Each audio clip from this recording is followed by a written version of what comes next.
ये हमारे चीफ साहब हैं जो सिक मेमो भी कटाते हैं, तो यहाँ पूरा एकदम सब कुछ लाके दिखाया जाता है, तब सिक मेमो कटाया जाता है। लो भैया मैं दिखा देता हूँ सब। खोलो पैंट खोलो तब दिखाओ चीफ साहब। லக்னோ ரயில்வே பிரிவில் நடந்த ஒரு சம்பவம் ரயில்வே ஊழியர்களிடையே பெரும் அதிருப்தியை ஏற்படுத்தியுள்ளது. ஒரு லோகோ பைலட் தனது பைல்ஸ் அறுவை சிகிச்சை காயம் ஆறாததை நிரூபிக்க மேலதிகாரி முன் பேண்டை கழற்றி காட்ட வேண்டிய நிலை ஏற்பட்டதாக கூறப்படுது. இந்த சம்பவத்தின் வீடியோ ஊழியர்களின் வாட்ஸ்அப் குழுக்களில் பரவி மருத்துவ விடுப்பு வழங்கும் முறையை பற்றி கேள்விகளை எழுப்பியுள்ளன.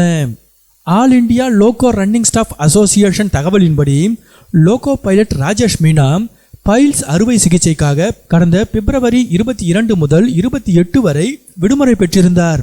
காயம் ஆறாததால் அவர் மருத்துவர்களின் ஆலோசனையுடன் மேலும் விடுப்பு கோரினார்.